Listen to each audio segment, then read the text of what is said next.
Hello, everyone. My name is Ryan Cam, and welcome to my first big series of 2025 here on the channel.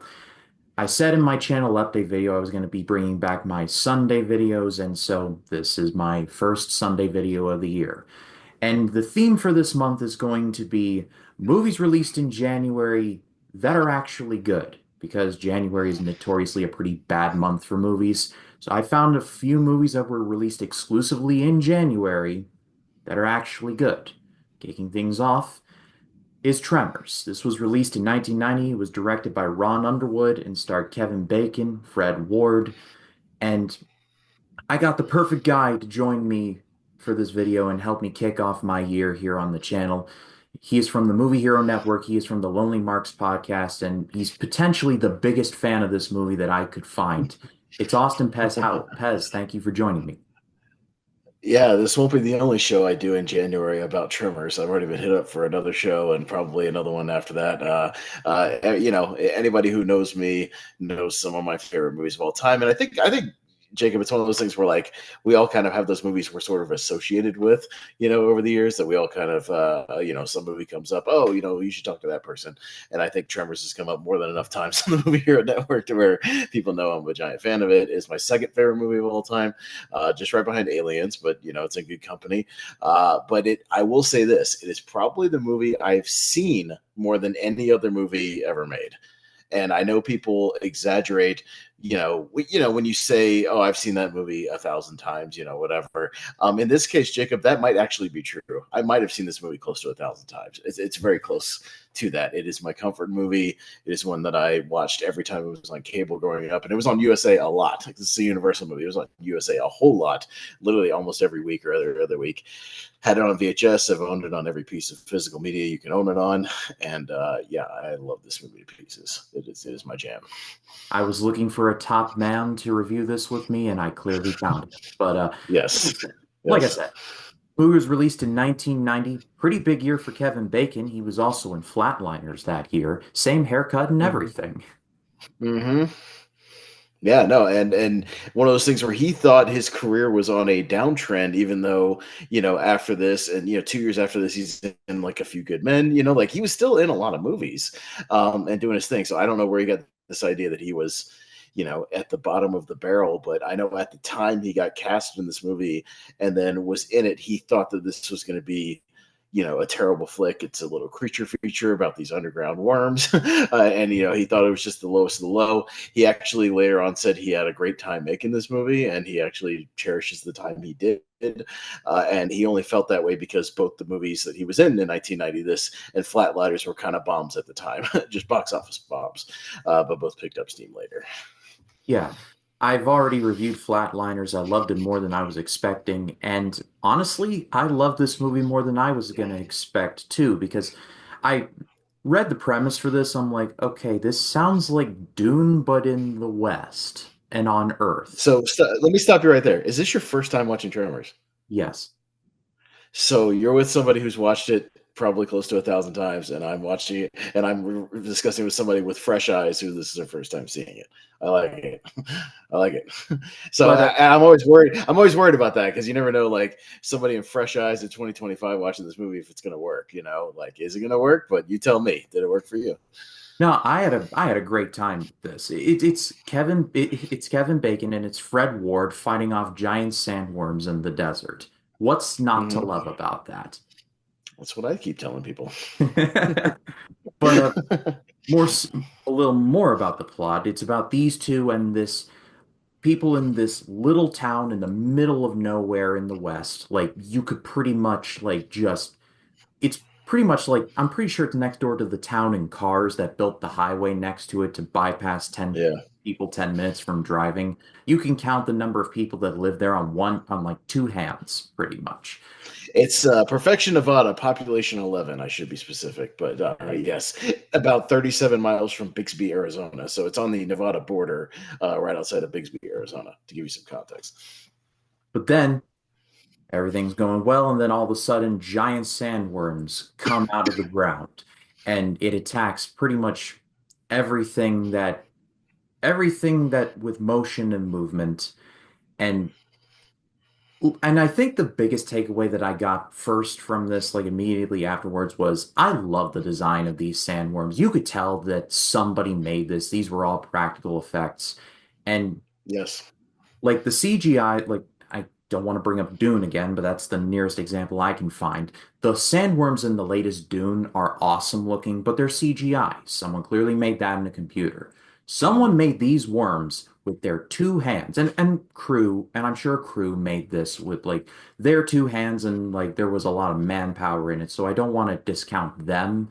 But Mhm. there's something about seeing that, looking and go, somebody actually made that and built that. And actually, when you see it up close, you're like, that is disgusting. And I kind of love they Yes. went the extra mile and made it practical.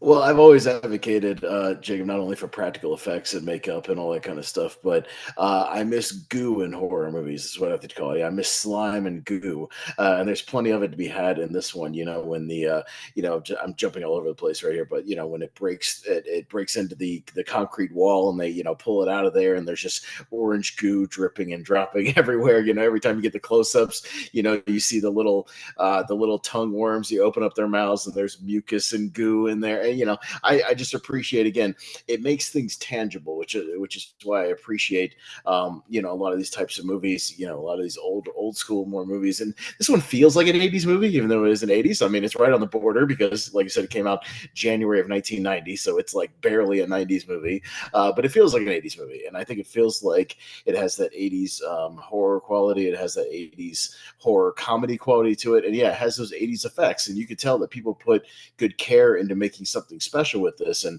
making the different animatronics and the puppets, and the little things. And sure, there's a little bit of like green screen here and there, a couple of composition shots, in the basement and whatnot. But there's a lot of stuff in this movie that is completely real, where the creature is right there, where you can feel it, you can see it, and you can tell they put a lot of care into it, which is what I really appreciate. If CGI is used in this movie, it's used sparingly, and it feels like it's only like when they have to, which is what I Yeah. appreciated. Yes. No, I mean, even just the simplicity of taking sort of the Jaws approach and some of the early stuff. And when you see the ground just being moved, up and down, the dirt getting lifted up, the scenes where something's, it's cutting across, a field very fast. They literally just pulled this little device, almost like a sled through the ground, with a little wedge on it, just pulling it really fast, cut through the thing. Little things like that make it, again, feel real, that it's right there. And when the movie is essentially the floor is lava, as we used to always play as kids, it makes it a lot of fun. And what I really appreciate, Ryan, is the characters and the creatures are both intelligent, which I appreciate. And it makes you really like the screenplay, and how they don't play their characters as fools for the most part. Of course, there's some fodder at the beginning, like there always is. There has to be a body count, but our main characters, as we learn things, they learn things. As the creatures get smarter as well as we go along, and it continues to raise the stakes, but they're not stupid, and I really appreciate that about movies. Another thing that it's good that you brought up the part about the beginning and like you learn about the people. I love how I love how the town feels lived in. Like there's Yes. only like 11 people living in this town, Mhm. but they give these people personalities. Like Kevin Bacon and Fred Ward are the main stars. You got Finn Carter as Rhonda. You got Reba McEntire, who's in this Oh, movie. Did yes. not expect to see her in there, but she's good. Hmm. Mr. Miyagi, Victor Wong is in there. He runs the corner store, I'm gonna Well, he's call not Mr. Miyagi. Victor, that's Pat Morita, but Victor it. Wong was in Big Trouble in Little China. He's been in a bunch of stuff. He's another like character actor that you've seen in a million things. But no, he's slightly different than Pat Morita. But yeah, he was in Prince of Darkness. Yeah, he's in Big Trouble. Like he's showed up in stuff over the years. He's also the main guy in, I believe, Three Ninjas. So He's the grandpa to the three boys. yes, yes, Three that is Three correct. Yeah, Ninjas the is a Three guilty Ninjas. pleasure of mine. I enjoy that movie Yeah, yeah. immensely, So even more he's no, so. he's another very prolific, like, yeah, Asian character actor, gentleman. Yeah, but he's great. Yeah, his market feels lived in. Yeah, no, it's a good point that all of these characters feel like they know each other. They know each other's dynamics. We get to know them very quickly without a whole lot of information. We understand their dynamics and how they fit into the town and how the town wraps around them. And yeah, I think a really important thing, and it's important with stuff like Die Hard. And it's not that I'm like comparing this movie, with Die Hard, but one thing they have in common is I think you always know the location, where you are, and they perfectly set up not only the location but the stakes of the location. We get to know very early that it's a very, very isolated town. That there are cliffs, all over. There's mountains. There's like basically one road that goes in and out, and so that's very important to establish. And the sense of enclosure and the claustrophobia, even though they're in this open desert, the sense of claustrophobia as the monsters get closer and closer and closer. He even lays it out on that map. He's like, "See, you're heading right for us." It really raises that stakes and makes it feel isolated, even though they're in a wide open space. That's a way you kind of, really escalate the tension there. I appreciated the fact you brought up Jaws because I think another aspect of Jaws that I love about that movie, I mean, Jaws is Jaws. It's one of the greatest of all time. But Yeah, another thing I love about that movie is that those characters in that movie, they only have what they have like on the boat or in the town at their disposal. They don't yeah, have an arsenal. They just have what they have. And same thing goes with this movie in that they have like a lot of guns and they have some dynamite that they do use, but it's yes. very limited. And so they have to Mhm. improvise and like you were talking about, they have to think. And I appreciated that as well. Yeah, no, they have to come up with new plans, new strategies as something that maybe worked last time doesn't work the next time. And again, they're figuring out the information as they go. You have Rhonda who figures out fairly quickly that they are under the ground and they respond to vibrations. So it's like, okay, well, we'll just do this or do that. They think they're a little bit faster here and there because they're able to outrun them, but obviously that doesn't work all the time. The distractions that they use early in the movie don't work later in the movie because again, the creatures get smarter. They start to figure things out. They start exploring those houses. So they can't just stay on the roof forever because they're going to get torn out from under them. Again, I appreciate that even the people who wrote the movie, S.S. Wilson and company, actually thought of this and were like, well, we can't just do the same thing over and over and over again. Once we figure out a strategy, we can't just use it multiple times. Like we've got to come up with creative ways both to kill them and for creative ways for the graboids to get the people as well. It's also a funny movie too, like the conversation in the store where they're Mm-hmm. trying to figure out what to call them and they finally settle on graboids and I'm like, Mm-hmm. yeah, let's go with that. Like Let's that's go with that. because I mean that's a name that feels like somebody would come up with like a super scientific name that's like a Latin like descriptor. It'd be like that thing looks like a worm, so maybe we should call it something worm related or something to that. Yes. No.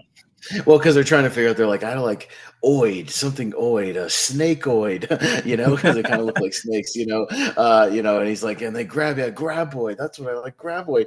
And yeah, that's what, Walter's most concerned about is what we're going to call them, and he does name them, but of course, doesn't get to stick around to see how his name sticks. But, yeah, I like the characters have these kind of real conversations. They're arguing about, Bert's arguing about, hollow points versus, regular bullets that Walter ordered him the wrong ones. They're just having, Melvin's the typical, like, annoying kind of teenager in the group that just wants to annoy the hell out of everybody. But everybody has their own little agenda, and they all feel real and lived in. Even the people on the outskirts, even though we don't get to meet him a lot. We talk about Farmer Fred a lot, and we only get to see him in like really one scene, but you feel like he's been in that town for forever and everybody knows him. The doctors, they're building that house that's not finished, but again, everybody in town knows them. They're setting up shop. But again, you only get these quick scenes with everybody, but you feel like you know all these characters pretty intimately, even with the short runtime. I think this would technically count as a monster movie, Pez. I mean, you know more than 100%. Yes. No, the this is monster horror comedy, yeah, whatever you want to call it, creature feature. Yeah, for sure. I suppose the point I'm trying to get at is that when it comes to monster movies of this, there's kind of an art to it. And Hmm. like something like this or Jaws, or I'd throw Lake Placid in there as well. Yeah. Like there is an art to it. Like these these movies that like feel like get lumped in unfairly, but then you're like, oh yeah, there's actually real quality here. And like you were talking up Lake Placid, covered it for the 99 Project, and I loved it. So there is Mhm. a definitive art to making a monster movie like this. There are bad ones, surely, and this has like 4 or 5 sequels being Tremors, and I haven't touched those yet, so I don't know the quality, but Well, yeah, there's 7 total movies. I am partial to part 2. I think part 2 is a pretty solid follow-up and a decent sequel. I have it on 4K. They released it on 4K. I have both of them on 4K. I think the third one's okay just because it gets back to perfection, and Burt becomes kind of the de facto main character through the rest of the franchise.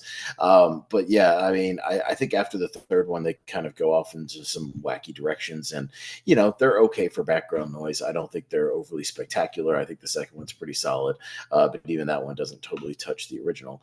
But again, I think what works in this movie is, and what people find surprising when they watch it, is how intelligent it is. And again, the things you would tell, yell as an audience member to the characters, most of the time they do. Again, the information is revealed intelligently and well paced throughout the film. Where they first think it's just some kind of these worm monsters individually. There's a couple of these worm things, but then they find out it's attached to a bigger thing. Then they find out that they're attracted to sound, and they find out that they can be killed. Then they can be tricked and they can be worked on, but also the creatures are smart. Like just these slow revelations. There's great setups and payoffs throughout the whole movie too. You get the quick little setups of like the bulldozer, is kind of a setup. You get the setup of even the little things like the shell sorter that Michael Gross and Reba have in their thing that attracts the worm to the basement. There's just like little things you wouldn't think about that come back in a big way later. And again, perfect little setups. I've always argued this is kind of a perfect little movie, Jacob. And not that I think it's like the greatest movie ever made or anything like that. I just think for what it's going for this creature feature B monster movie, I think it's kind of perfectly set up, perfectly paid off, perfectly paced. It's 95 minutes. It doesn't take up much of your time. It gets right to the point. But again, the characters are all set up pretty perfectly. The location, like I said, and the stakes and the tension that builds and rises throughout the movie, I think it's all just kind of great, and it just really, really flows. I don't think I can add any more than that other than my score. I'm giving this an amazing grade. This was a blast to watch. And like, I look forward to watching this again someday. And it's one of those movies where you look on it and be like, really? This movie? Like, you would never think that there's this amount of quality here, but there is. And like, Mm-hmm. as like you were touching on, I appreciate this movie because it knows exactly what it is. It doesn't waste your time. It doesn't try to be something that it's not. It could have been so simple, but there's a lot of not complexity, but it's simple, but it's done right, if that makes any sense. Yes. No, you can have a simple movie and a simple premise of, again, the floor is lava is basically the premise. Creatures that get you if you step on the ground. It's a very simple premise, but it's done to such a high degree and a high quality of care that you can tell the work is on the screen and the people actually care about it. Yeah, the performances I think are all really solid. Again, everybody doing what they need to do. Their characters are great. The chemistry. I mean, we didn't really touch much on the chemistry of Kevin Bacon and Fred Ward. Is a great buddy movie, and that's how you know. Again, it's a great. This would be a great movie even if it's just about them and their little shenanigans around town. That's how you know it's a good movie, when it could be a movie even without, take the monsters out of the movie, and it's still a movie I would watch about these two guys, just maybe trying to move on from this simple life out in the desert, because their banter is so good and their chemistry is so good. I would watch that movie of just the Val and Earl adventures around Perfection, Nevada, and that's how you know it's good. Yeah, I mean, Bert, Bert and Heather are in their own movie. This survivalist couple that are that just want to live in the desert because they're awaiting World War III, essentially. And might I add, just very quickly before we end the review, the greatest reveal in the history of cinema, for my money, of the oh my God, they're going to go down. God Almighty, the radio silence. The oh no, they got him. You hear the gunshots. The creature's busted in. They're shooting the creature. They run out of bullets. Oh no, what are we going to do now? Slowly pull back, and there's a wall, a complete armory on the wall, and you go, oh wait, no. they might not be dead here. It's one of the great reveals of all time, and one of the great, like, oh my god, yes, moments I think in history. And again, much smarter than you would think it is in the way it reveals itself. Because we could have had that shot on the wall earlier, Jacob. You could, any other movie, lesser movie, would just have it right there for you to see in the beginning. But this one does that pull slow reveal, and it's great. So yeah, there's intelligence here to everything that they do, and I think it's just kind of perfect in what it does. Yeah, I don't think I can add any more than that. But I pass it off to all of you. What did you think of Tremors? Let me know in the comments. I would love to read what you have to say. Pez, thank you so much for joining me. I really do always appreciate you having on the channel whenever I can. You are Of course. incredibly busy, so whenever I get your time, I do appreciate it. We're Yeah, it's all filming good. this is technically going up in 2025. However, we're filming this on the last Sunday of 2024, so we're filming this a little bit in advance. I say that because I ask you, Pez, what do you got coming up? Oh, just we'll have a lot of stuff going on in the Movie Hero Network in January. A lot of it will be focused on wrapping up 2024. So we'll have three different podcasts. Podcast League Now episodes. We'll have a worst of 2024. We'll have an honorable mentions of 2024 and our best of 2024. And we do our yearly ladder series we've been doing in past years, but we will do our 3-part wrap up of 2024 and 128 movies from that year. We'll be duking it out in the tournaments. So tournament fights, tier ranker fights, Podcast League Now, Wheel of Movies, all kinds of good stuff. So you can just check us out over on the Movie Hero Network, and we have a Facebook group as well if you'd like to join that too. But yeah, Yeah, appreciate it. both the link to the YouTube channel and the Facebook group will be in the description. Go give them a subscribe. I'm on there sometimes. So Mm-hmm. definitely, if for no reason, see me on there, like duking it out with Yes. Nussbaum and Jordan Anderson and the like. But Yes. as far as this channel goes, next up in the January Movies That Aren't Bad series, I'm going to be staying in the 90s, but talking about a movie that I have no frame of reference of whatsoever, going in totally blind, but have been reliably informed. It's actually quite good. It's a little film called Juice, starring legendary rapper Tupac Shakur. But for Austin Pez Howell, my name is Ryan Cam. We will see you in the next one. Take care.